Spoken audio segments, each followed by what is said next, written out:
Apparently you had more than 10 seconds.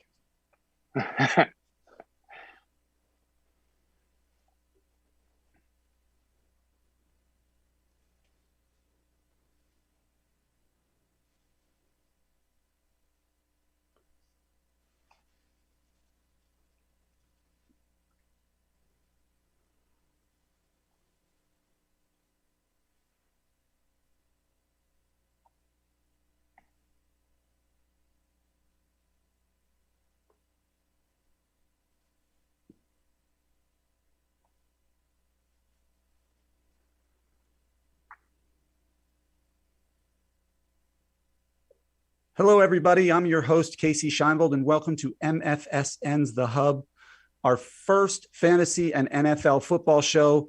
I'm really excited to bring you this here at MFSN. We strive to bring you the most important and most relevant fantasy football information. I'm joined today by two of the most knowledgeable and entertaining sports personalities out there. First of all, Rich Davis of SiriusXM and the excellent podcast Davino and Rich on Patreon. And as always, the meek, mild, and soft-spoken Ross the Boss. Hey, everybody, I'm Ross the Boss, and I want to talk fantasy football and NFL football with you, Cowboy. I'm excited. You're excited. You're excited. The season's starting, well, preseason starting this week. Rich and I are betting our houses on everything right now, so it's going to be a great year. We're excited. Yeah, it is exciting. I love your enthusiasm, Ross. Honestly, your enthusiasm, I'm excited already. I'm excited for the football season because of you. That intro right there, enough. Got me pumped up. We try to get Rich, we try to get Ross to be a little bit more excitable, but he always brings his mellow attitude. It's hard to work with. But first things first, Ross, I know you're a big fan of Hard Knocks. It started this week. We've all been watching it. It's on HBO. Why don't you tell me your first thoughts? So let me give you my disappointment thoughts first. So on Hard Knocks, they always show like the rookies coming into the hotel, checking in, going to their suite where they have to share with somebody else. That didn't happen this year. It was all about Dak Prescott showing his wishbone surgery with the scars. He called it a wishbone. I didn't make that up, but he did. They showed Zeke Elliott. They're best friends. I guess Zeke doesn't know how to wrap gifts. He had to go to YouTube video to watch how to wrap gifts for his best friend, Dak Prescott. We also learned that the owner of the team, Jerry Jones, he eats McGriddles, but he just doesn't eat the McGriddle. He puts probably a lot of, not a little salt, not a lot of salt, tons of salt on it first before he eats this McGriddle. And this guy, I always thought, he's always been like this young guy, not young, but he's an older guy that I thought was in shape, that cared about what he ate. Obviously, Ross the Boss is wrong on that one. Ethan McGriddle. And the things I loved about the show, I loved the whole Austin Powers thing with the mojo. They watched the clip of that, then they imitated it back at practice. I love that. I loved seeing the synergy between Zeke and Dak. But overall, I was just a little disappointed they didn't focus on like the guy that's trying to make the team. I like that. I like rooting for the underdog, as Ross the Boss knows. Yeah, I think I like Jerry Jones' dietary process here. Think about this: you hit a certain age, right? Like you go to your cabinet, you want to eat bad snacks, you want to get Taco Bell at 2 a.m, you want to do all these things, but you say, "Nah, I got to be good." I think there's an age you got to pick where you're like, from this age on, I don't give a crap. I'm going to do what I want. And maybe Jerry Jones is like, you know what? I'm an old guy. I'm going to have McGriddles, a little bit salt, syrup. I'm going to do everything. I feel like that's what I'm going to do. I told my wife, I think, God willing, I make it to 80. 80 on is all bonus years. I feel like I'm just going to do whatever the hell I want.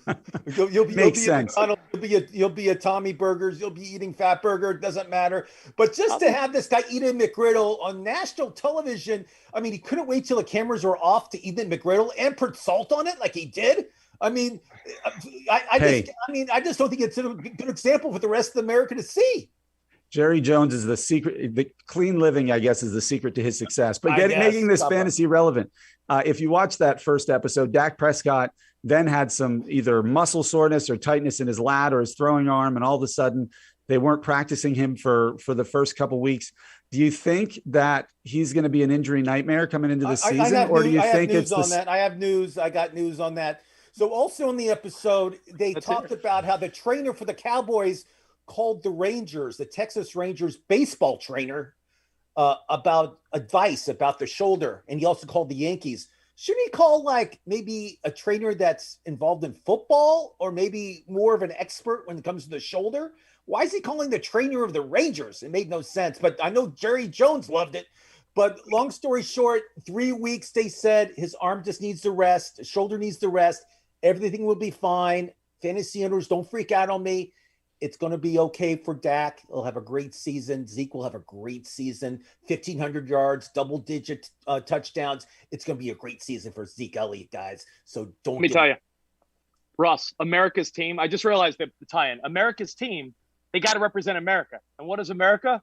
Bunch of slobs eating McGriddles. So honestly, Jerry Jones is representing America's team. He owns America's team, and he's eating McGriddles like a fatso, like the rest of every American out there. And let me say this: as far as trainers go, I think they should investigate Ross the Boss's trainer. You ever see Ross on social media lifting weights with chains attached to it? Ross, they should have reached out and found out who trains you.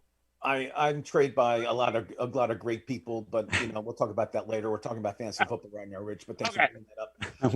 We'll get back to Ross's workout regimen. But then the big Dak Prescott news: 3 weeks, he'll be in there starting the season. Don't worry, fantasy owners. He probably won't play 1 second of preseason, which is fine. I think that's a good idea. But Dak Prescott, he'll be a top 5 quarterback this year. No worries. All right, Rich. We all know you're a big San Francisco 49ers fan. What is your position on the Jimmy Garoppolo, Trey Lance quarterback drama? Oh, this is great. And first of all, I should have reconsidered doing this show outside with a black shirt on. I'm dying, guys. It's like 100 degrees. I'm in Woodland Hills. I didn't say anything because you live right down the street. I didn't say anything to you when you came out there with the black shirt. I knew it was going to be hot. Just go jump in the pool. You got the floaty there. I'm going to jump in the pool with my unicorn here. Let me tell you about the 49ers quarterback situation. They're in a great spot because early on in their schedule, they don't play power teams. So they don't want to give away Jimmy Garoppolo for nothing. But Jimmy Garoppolo is going to be amazing trade bait because, as you can see, we're not even into the season yet, and teams are losing their quarterbacks. Teams are questioning, like, oh, no, what's going on? Already, Carson Wentz, like you're worrying about Dak. There's teams that are going to need a quarterback. And the 49ers are pretty much saying, yo, Jimmy Garoppolo is going to start, and why not play him in the beginning of the season when you're playing a weak schedule? Don't rush Trey Lance in there because what's going to happen is someone's going to need a Garoppolo type. They'll be ready to go to Trey Lance, and then Garoppolo, they'll get something good for him. Keep that in mind. I think they're in a great situation. Not many teams have 2 guys that could start right now. I think the 49ers do. And I think they're the favorite in the West, and that's me being a homer, and that's me being realistic also. I think they're the team to beat. Okay. Ross? Let me just give a Trey Lance. People are saying, oh, I'm going to draft Trey Lance. First of all, he's not going to see the playing field. If he does, the special plays maybe 2 or 3 times a game. Well, might be a good late season thing, Ross. Yeah, like if you have him back end. Let me just tell you what's going to happen if you take Trey Lance. You'll take Trey Lance. He'll be on your roster for the first 2 or 3 games. When somebody goes down, you'll do a waiver wire where you have to waive somebody on your team. Who's that going to be? It's not Kasey Shienvold. It's Trey Lance. Trey Lance is going to be waived. So if you want to take Trey Lance early, you're an idiot. If you want to take him as your last pick, it's a good move. It's not a bad move. I think this kid has a lot of potential. I think Garoppolo is going to get the starts, and unless the Niners falter, but they won't. They have a great team, like you said. I think they're going to be in the Super Bowl representing the NFC. I think they're that good. Wow. You know what? I'm glad you said that, Ross, because I was going to say people are like, as Ted Lasso says, be a goldfish. People got a memory of a goldfish. A year ago, the 49ers were the most injured team possibly in the last 20 years of the NFL. We talked about this last season, Rich. I felt bad for you. They had the most injuries I've ever seen of any team. Their IR sheet was like 2 pages. It was unbelievable. So we're coming back to a team that's a year and a half removed from the Super Bowl that was 10 minutes away from beating the Kansas City Chiefs. They're going to be back in a big way. I like what they got going on. And if you follow the 49ers on Instagram, which you probably don't, you just follow big butt cheeks like I do. But if you're on Instagram and you follow the 49ers, they are very open about showing the dimes that Trey Lance is throwing to I've seen it. I've seen it on SportsCenter. They everyone from Debo to Ayuk, all these young wide receivers, not that they don't love Jimmy G, but they're very much showing that, I'm looking forward to catching passes from this young stud one day. And they have those two running backs they drafted also, Mitchell, who I love. And they also have another running back, Sermon, who's getting a lot of. And Mostert is healthy again, so it's a full backfield. But remember, Mostert is the most injured running back in the league. So you draft him, just beware. I don't know. I think my Giants can make a claim that Barkley's way up there in terms of injuries. I'll let you have Mostert. All right, let's shift to your team, Ross. Tell me about the Bengals and Joe Burrow. So Joe Burrow, he got hurt last year, horrible injury. He had surgery. He's excited to come back. They're a triple. They've I call this like a triple dragon head they have right now. They have Boyd, they have Higgins, and they have the rookie Chase, who they got out of LSU, who was Joe Burrow's teammate at LSU, and they were unbelievable together. Chase is probably the steal of the draft. Even though they drafted in the first round, this kid is going to be great, all pro great. He's going to be unbelievable. They got Mixon. Mixon's going to be in that backfield by himself. Bernard left. I think he's with Atlanta now.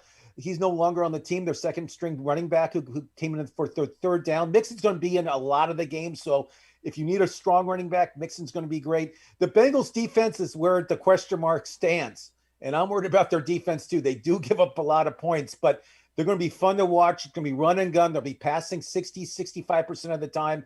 It's going to be a great team to watch, and I'm excited about it. Yeah, the good news about the bad defense means they're going to be trying to catch up in a lot of games. So exactly. For fantasy purposes, having a bad defense is good if you have the offensive players on that team. And on the bettors aspect, we interviewed Norm Chad last week. It comes out tomorrow, actually. And Norm said his bet in the whole Vegas, if you went to Vegas and had to make one bet, it would be betting the Bengals over on the win total. I think it's either 6 or 7 wins. I'm not quite sure what it is, but he thinks the Bengals will win like 8 or 9 or 10 games. So that's Norm Chad's big bet. And Norm Chad's one of the biggest gamblers in the country right now, as we know from the World Series of Poker and everything. So if I was you, I'd go to Vegas, Rich, right now and bet on those Bengals. Hey, by the way, am I the only one that feels like Bernard's been on the Bengals for 35 years until now? Like, get that guy, get rid of that guy. Like, I feel like he's been like the quintessential, he's still lingering. Good fresh start. I'm glad they got rid of him or let him go. I don't care. But I will say this. We underestimate a lot of times chemistry. Ross, you know that thing you and I have, our great friendship in chemistry? Yes. People underestimate that. I'll give you an example. My New York Mets. While they are struggling now, Javi Baez and Lindor want to play together. Sometimes there's guys that have a bond or a kinship, right? And you saw that. They played in the Dominican Republic team together. You've seen it in other sports where guys team up. Don't downplay the fact that Burrow is reunited with Chase, guys that rolled together in college. You don't think they want to deliver on the highest of levels together, knowing that they've done it before? I think those type of things, those intangibles in that chemistry, underestimated and underrated in all of sports and life. So I think, Ross, you're looking at a pretty solid season this year. I think your Bengals are going to be a surprise team. All right. So everybody is preparing now. We're about to start the preseason in full swing for fantasy football. So everybody who's playing fantasy football is getting ready for their draft. So let's talk about the draft a little bit. If we're talking about your standard redraft head-to-head leagues, who are your top 5 players? Who are your top 5 picks? Ross, why don't you go first? So number 1, Christian McCaffrey. Healthy, 100 receptions, over 1,000 yards rushing. This guy, I don't care how bad a quarterback they have, doesn't matter. But Sam Darnold's his quarterback. But he all he has to do is throw a little screen pass and the guy can run. So McCaffrey's 1. Number 2, that's a tough one. I'm taking Derrick Henry. You're saying, why are you taking Henry? 2,000 yards last year. He plays all 3 downs. He comes in for the touchdowns on short yardage. He doesn't catch that many passes, but you said standard, so I'm going with Henry. Number 3, Devin Cook of Minnesota. He's been hurt. He gets hurt, but when he's healthy, he's one of the best running backs out there.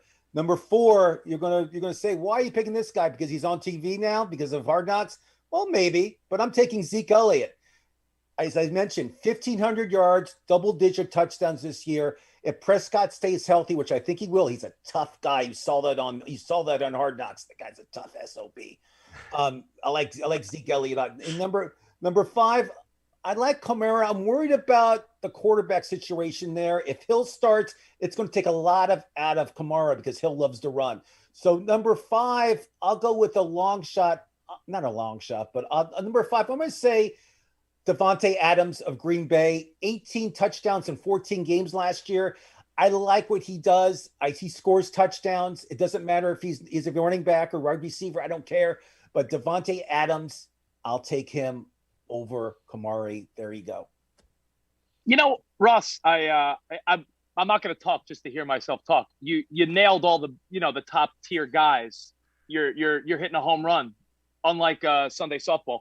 you're on point here. I want to ask you about quarterbacks, though. Are there any quarterbacks that you feel should go early? Like, does like Mahomes or someone stand out so much that they break your rule of don't go quarterback too soon? I used to think like you did, like, oh, I have Mahomes, I have a big advantage. You really don't. And I know, that's what I'm saying. Is there any quarterback that you feel? There's not. Kasey and I, you can ask Kasey too, but I feel if you wait to the 4th or 5th round to take a top tier quarterback, I think getting a top tier guy is important. And there's about 4 of them, and we know who they are. And Kasey can tell you right now. But I think if you wait and you get these running backs that are in dire strait, you got to get 2 good running backs to win your league. And Kasey, what do you think? I agree. I think, Patrick Mahomes is the best fantasy quarterback out there. I like Josh Allen a lot, only because in addition to throwing for touchdowns, he gets a lot of those goal line carries for the team. But, if you can get Dak Prescott, who we talked about, or Kyler Murray, or I don't know, Lamar Jackson 3 rounds later, why wouldn't you stack your team with running backs and wide receivers that are in those higher tiers? Because the fall off in running backs is so much larger than the fall off in quarterbacks. And we talk about it. I mean, if you play fantasy football and you're looking the waiver wire for a running back and you need one because your guy's hurt, it's a desert out there. And you don't want to be stuck during the season. You want to make sure you have those 2 great running backs.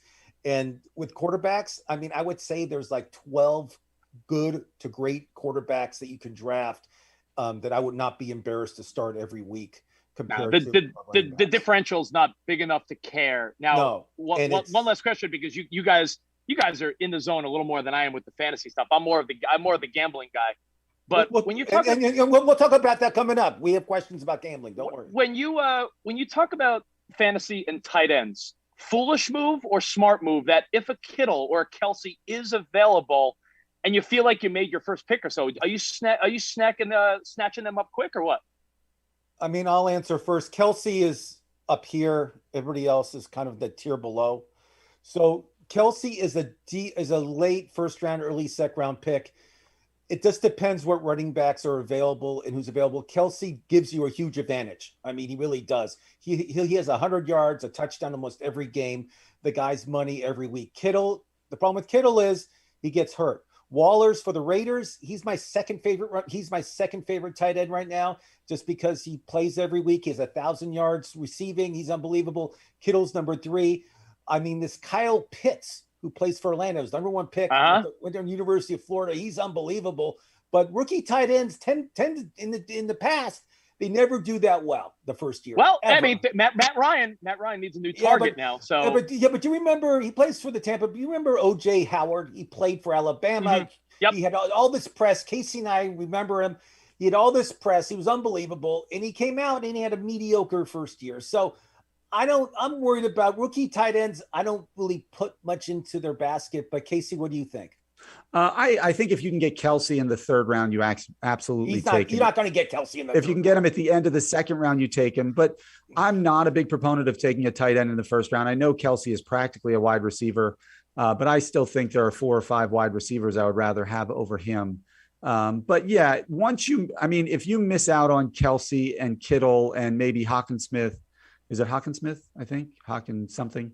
Then the drop off is so severe at that point, you might as well wait another 4 or 5 rounds to even consider a tight end. Geno Smith. Smith or Jonnu Smith. You can get Smith or Everett. Everett in Seattle, who I love. Yeah. But I mean, we'll talk about that later. But Ross, if Ross wants to show up and really be a baller and like really show the guys in his league like he's the boss and he's all business, I think Ross should take a kicker with pick 1 and just be like, I will still beat you and with a defense.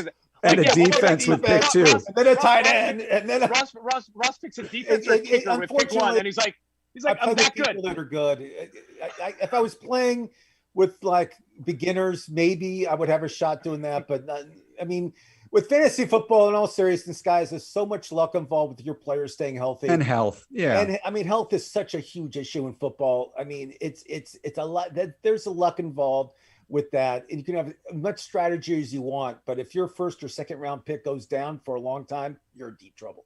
Speaking of your first pick, Ross, is there anyone living life better than Christian McCaffrey right now with Olivia Culpo?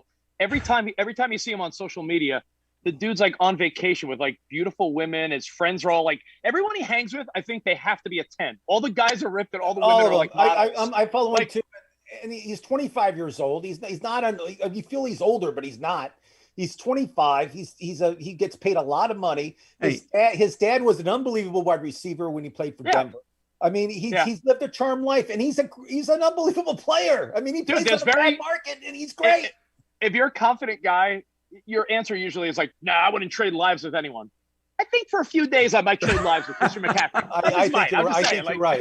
Just to get a taste, right? I just hope he can stay healthy. If he can stay healthy this year, he's worth the number one pick. I love Christian McCaffrey, and we call him CMC, right? That's his name. Yeah, and if he's not healthy, sponge baths with Olivia Culpo. CMC, so but his recovery. He probably likes the recovery. So let's talk about a couple guys coming back from injuries.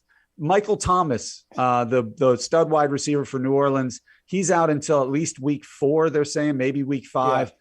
Where does that put him on?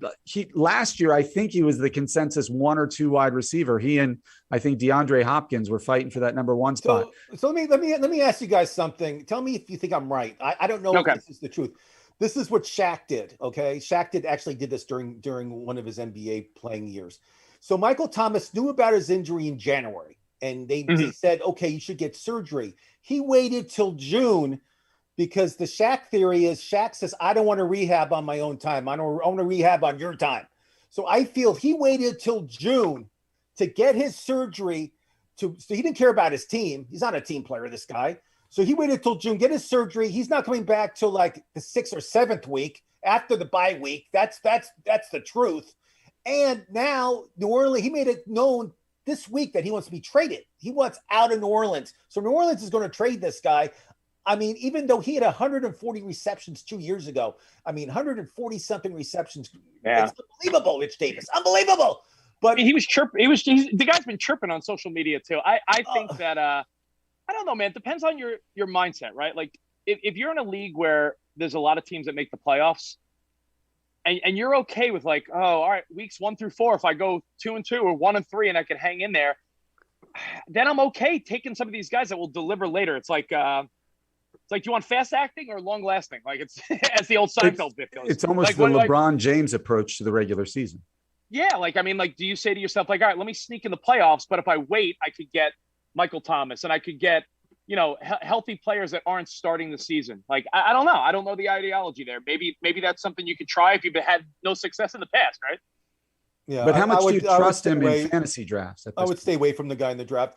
I mean, he's not a team player. I don't want any non-team players. Yeah, I mean, but I'm saying if you take at the bottom of your draft, if you could get a Trey Lance and a Michael Thomas and some of these guys later on, like when you're done, like that might be one of those times where the picks that didn't matter in week like 12. You know? If your league has an IR, which a lot of leagues do, they have an IR section. We can put a player on IR and it doesn't take away from your regular spots. If your league has that, it's not a bad idea, and you could be right on that. But if your team doesn't have it, and you have limited space on your bench, I would not take him. But that's me. Okay. What about Saquon? Obviously, he missed most of last year. They just took him off the PUP list. On the PUP list, yeah. But now they're like, he's practicing one day, then sitting out 3, then practicing one day and sitting out 3. Rich, if you want to go jump in the pool for a few minutes and cool off and come back, I'm sure Ross has a rant long enough. No, I figure what I'm doing the equivalent of when a boxer wraps himself in cellophane. Yeah, to lose some weight. You're going to make weight. I had a cheeseburger for lunch, so this is good. I'll shed a few pounds. Instead of Peloton, I decided to hang with you guys today.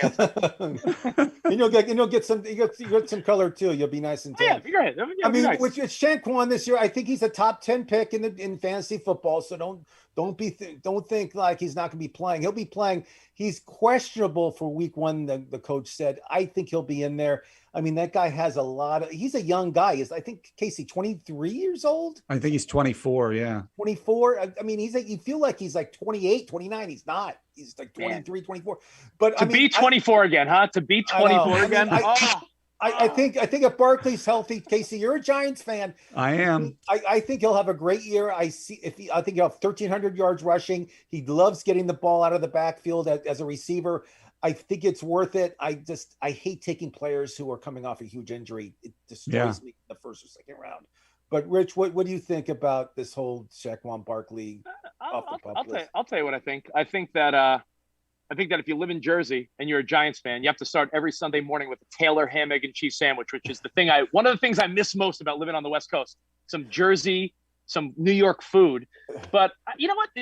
The NFC East is going to be interesting. I think it's like sort of like the National League East, where no one's that great. Ross, it's like, remember when you would go to the bar, if there were no other good-looking guys there, your competition's like nothing, but you don't want to go to the bar. You don't want to go to the bar and every other guy in the bar be like some handsome stud.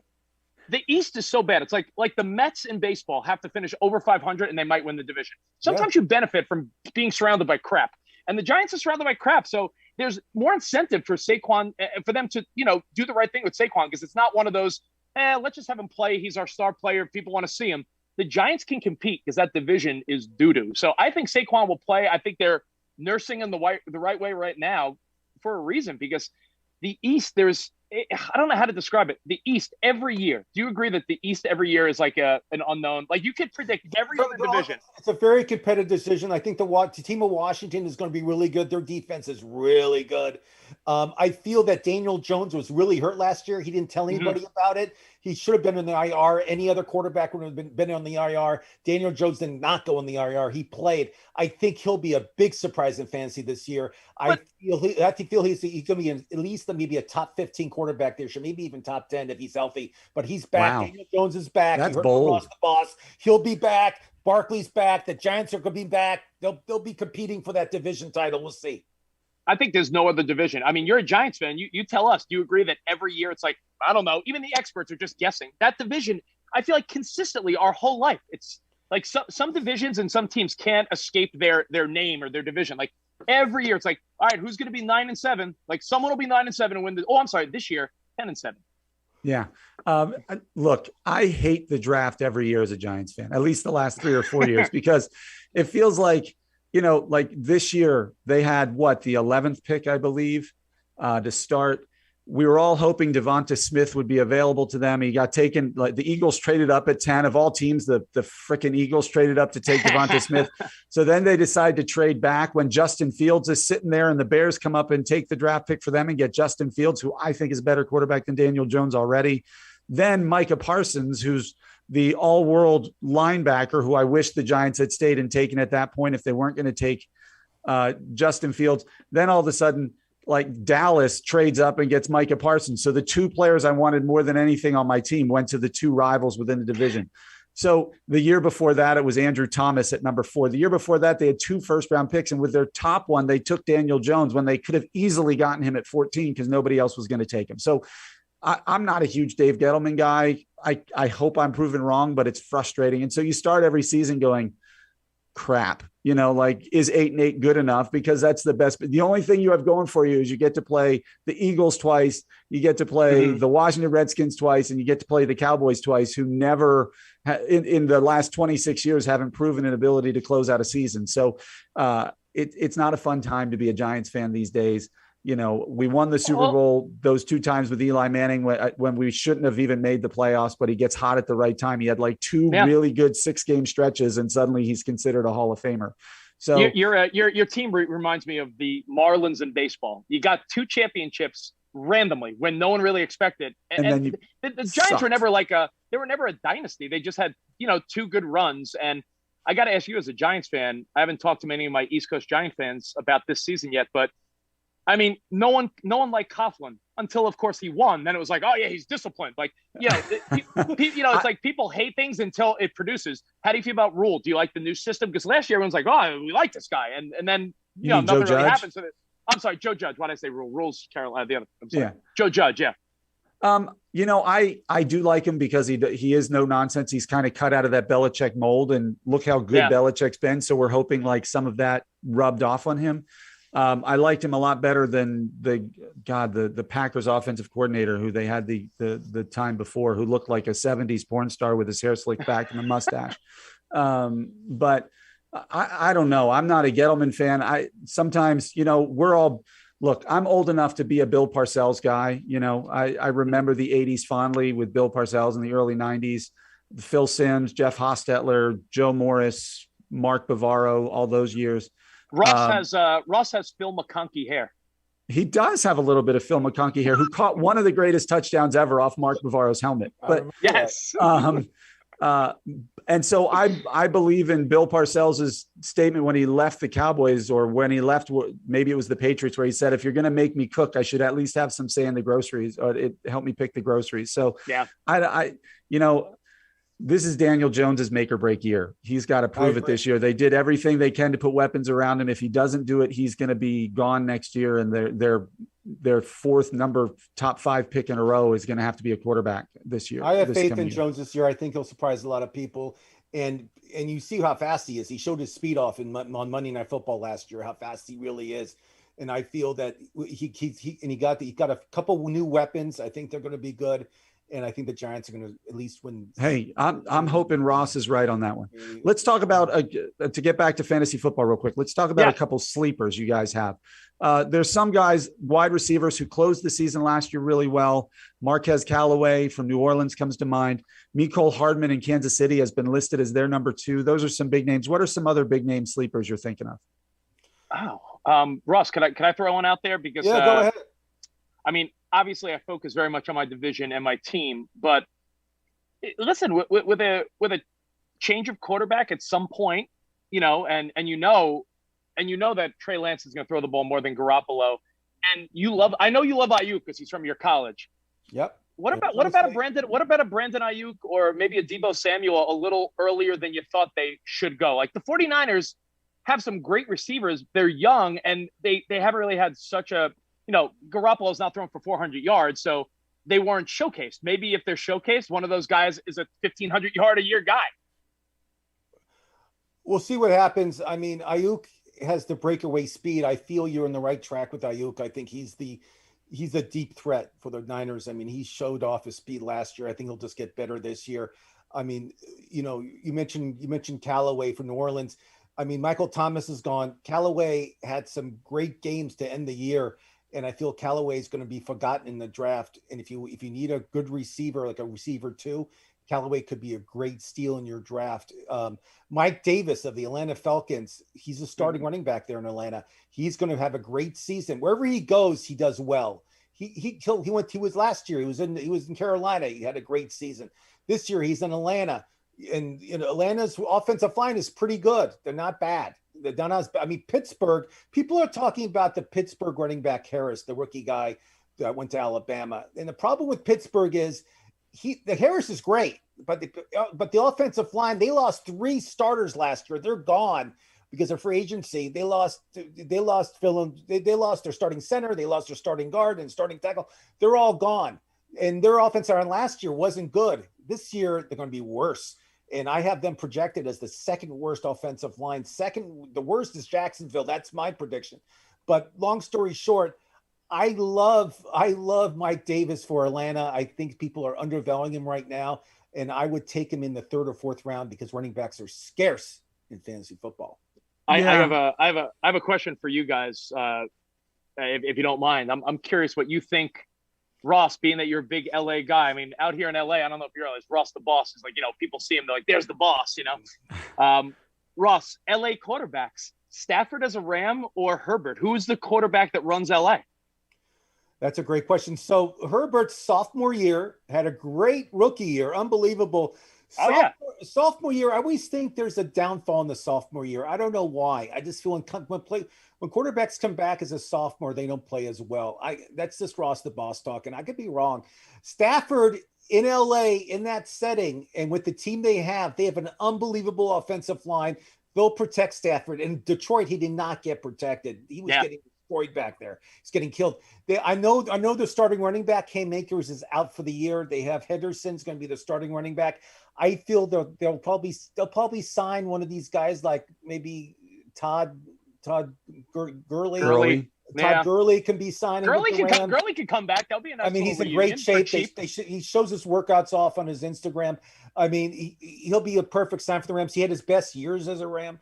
So I feel Stafford is going to have a better year than Herbert. That's just me talking. I just feel that. I just feel he just has a better team, and their defense in LA. Ooh, the Rams have a great defense. Yeah, and he's got Cooper Kupp and Robert Woods on the outside. He's got Tyler Higbee as his tight end. So he's got a lot of weapons there that he's never had when he was in Detroit, and he still threw for 5,000 yards. So yeah, I think Stafford's going to have the better year, but he's the old head. So, I mean, Justin Herbert might be the face of LA just because he's the new young guy. So, but either way, I don't either of them as my number 2 quarterback in fantasy football. That's for sure. I might not take him as my number 1, but you could do a lot worse than them as your number 1.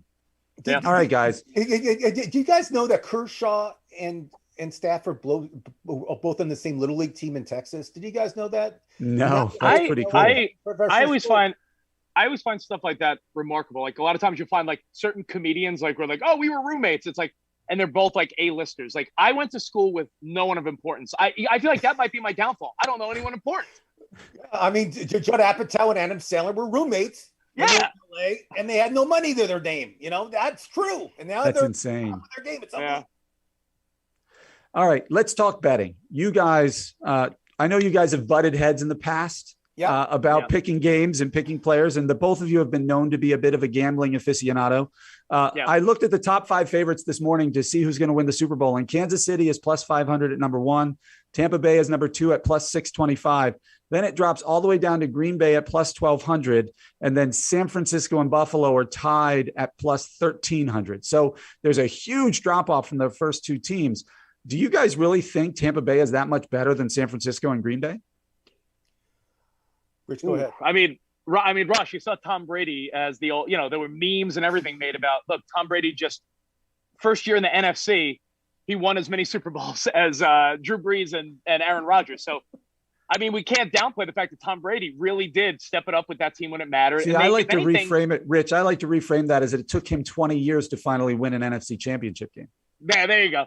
I don't think I love Tom Brady. I can't hate on him. I can't hate greatness just for the hell of it. But to say they're going to do it again is unrealistic. I don't like the Tampa bet. I don't even like the Kansas City bet, to be honest. Of course, I'm always going to pick my Niners, so I'll leave them out of it. I love the Buffalo plus 1,300. If you're going to pick one of those like top tier teams, I think Buffalo, because who would Buffalo need to get past besides Kansas City in your mind? That is a premier AFC team. Like, I think Buffalo, if they're a home team in the playoffs, who's going to beat Buffalo other than Kansas City? The Ravens, like if the Ravens, I do. I like now. Let's go. Kansas City, I think, is beatable. It's 6-1. Let's say that's the odds. I feel that. I think they're like the AFC is tough. I mean, there's Baltimore, there's Buffalo, there's Kansas. Yeah. I mean, Cleveland was in the AFC Championship last year. I mean, we got there's some. The AFC is a tough division. Yeah. And I even like Miami a little bit. I think Miami's going to be improving a lot this year with that defense. They're going to be good, and they got some weapons. They got Waddle from Alabama. They're going to be a. It's a lot of pressure on Tua. I think Tua spent the whole offseason moving that offense. They've said his maturity, Ross, they said this year he came out like you know how you were saying sometimes a rookie comes back soft their second year. They're saying Tua is the opposite. Like he struggled, and now they're saying he's got it under control. Like you're going to see a different Tua this year. So and I also the team. If I had to bet right now in the Super Bowl, I was in Vegas, and I had $1,000 in my pocket. I would put it on Baltimore to win the Super Bowl. It's like 13-1, right? Case it's 13. Yeah, it's pretty high. So I think Baltimore with Lamar Jackson. I think it's more than that. I think it's 15 he's not getting vaccinated after he got COVID twice, which is the dumbest thing I ever heard in my life. I mean, this guy has COVID twice, and he's risking his players. And the rule in the NFL right now with the COVID, if you don't get the vaccination and your team can't play because of you, let's say.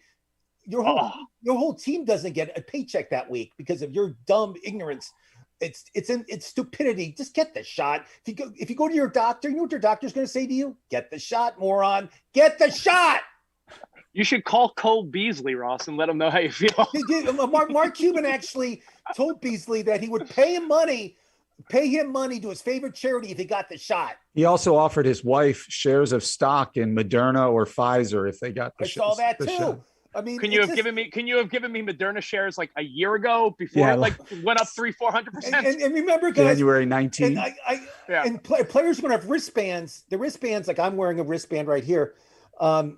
If your wristband's going to be a certain color, if it's the color that says you have the shot, and the color might say you don't have the shot. So during the game, you know what players have the shot and which don't, which I never heard before because I thought maybe there's like a privacy thing when it comes to medical stuff. I guess Scarlet letter, Ross. It's like the scarlet letter. I'm not disagreeing. It's unbelievable. Nathaniel Hawthorne. Wow, going back to number 48, high school English. But he's got the vid. He's got the vid. Number 48. So to go back to gambling, another thing that Rich and I started doing this a few years ago. I watch these preseason games and I see what coaches playing their starters, because certain coaches won't play their starters. Like Aaron Rodgers is not playing in the preseason, period. Jordan Love would be playing, and Aaron Rodgers isn't even getting dressed up for the games, which proves to me like, now, do you think, I'm just throwing this out there, Jordan Love did not get dressed for one game last year, okay? He did not get dressed for one game. Do you think Aaron Rodgers said if Jordan Love gets dressed, I'm not going to play? Do you think that was out? Do you think that was? I don't know. You saw the press coverage. Jordan Love pretty much was like, yo, I just want to make it clear. I'm sorry, the Aaron Rodgers press conference. You pretty much saw him say, hey, attention world, the Packers are my bitch. and the Packers just have to be like, yep, we are. He's in control. And I think, maybe that's an argument to say, all right, it's they're trying to frame it as like Aaron Rodgers' last dance.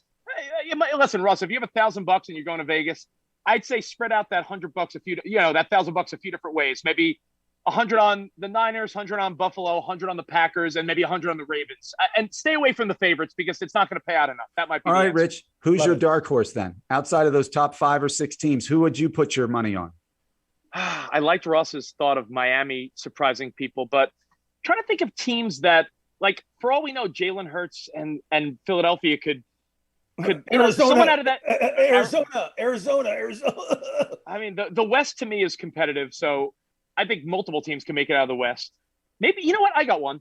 People are going to downplay the Saints because they lost Drew Brees.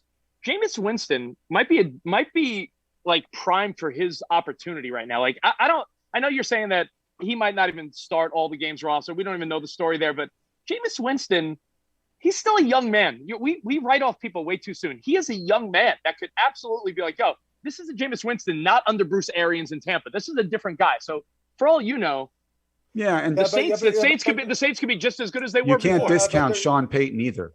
Yeah, but they're minus Michael Thomas, who's their number one receiver. Winston did lead the league in interceptions when he did play the whole season. It wasn't pretty. But he aired it out. Like, Bruce Arians had him air it out. He also threw for 40 touchdowns. The guy just threw the ball. I know. We'll see. I mean, I think Arizona having J.J. Watt now. I know J.J. hurt his hamstring and he'll be ready for the regular season. He'll be. Oh, you know what? I think you guys are. I like Kyle Murray. They got A.J. Green now. I mean. Who are we forgetting, by the way? Yeah. I think you're discounting your LA Rams, like right out there in LA with their defense and Matt Stafford throwing to all those weapons. If Darrell Henderson can stay healthy and be productive, that's a pretty scary team as well, because of that offensive line and defensive line. Like, if anything's been proven in the playoffs, like the reason the Bucks were able to beat the Chiefs last year was because they were missing both their offensive tackles, and the Bucks could just tee up on Patrick Mahomes. The best offense in football couldn't function without their offensive tackles. Do you guys have any thoughts or predictions as whether or not this is like make or break for Gruden? Vegas, they got their stadium opening. Everyone's excited. Like, is this like dude, we've given you a couple of years to like trust the process and see what you could do. Like, is it a failed experiment if nothing happens this year, like 3 years in? Well, I really thought that Aaron Rodgers was going to go to Vegas this year. I really thought if he was traded, I thought Vegas was the logical choice for him, especially with no state tax. So Vegas or Denver? I thought he was. I thought Denver. All the money he makes in Nevada is all tax free for the state. So he'll save like a lot of money that way. And I feel that Vegas. I feel they have a good running game. They have good receivers. Their defense is pretty good. Their offensive line is outstanding. I feel that the Raiders were the logical choice, but I think you're right. I think if Gruden comes out the gate slow, I think he could be on the chopping block. We'll see what happens. Yeah, it's interesting. I mean, it's interesting. I mean, that stadium, I wanted to go. I had tickets last year. I couldn't go because no fans, but I want to check out. They have a jail. They have a courthouse inside the stadium.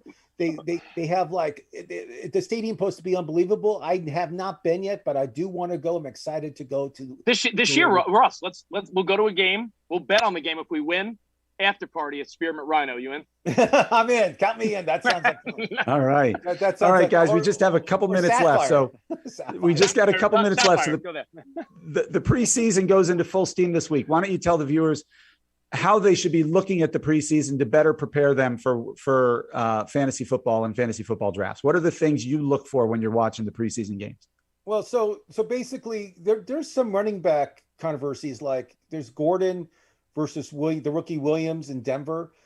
People love Williams, and Melvin Gordon is the veteran. So you got to see how the rookies pan out, and if they can actually steal the job away from the veterans. So that's what you got to look at some of these. I mean, a lot of your star players that you're drafting aren't going to be playing, not because they're not good enough, because they don't want any of these guys to get hurt.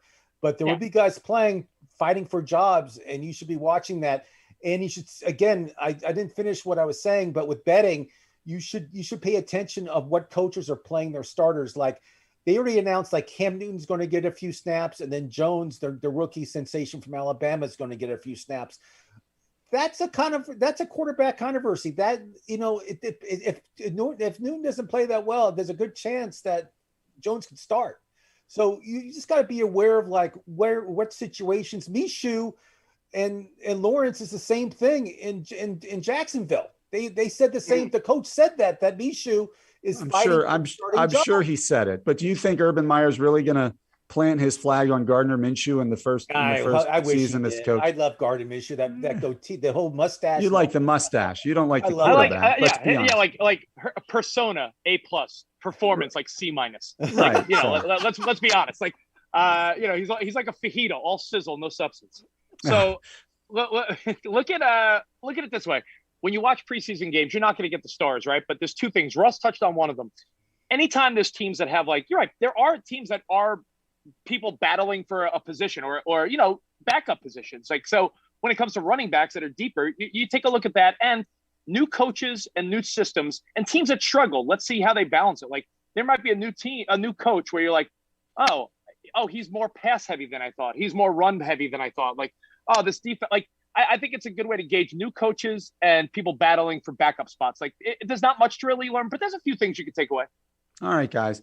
Well, obviously we could talk about football for hours, but I think Rich is starting to sweat through his shirt a little too much. So I want to let him go take a shower.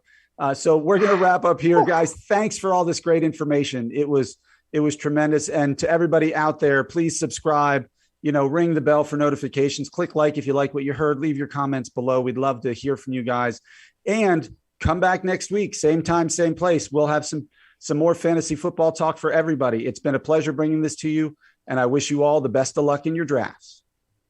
Oh, yeah. From Kill Cliff, the #1 clean energy drink in the mind of Joe Rogan, comes the Flamin' Joe. Sugar-free, B vitamins, electrolytes, all them good drink things. An epic spicy pineapple fusion from out of this world, straight into your drink hole. Own it. KillCliff.com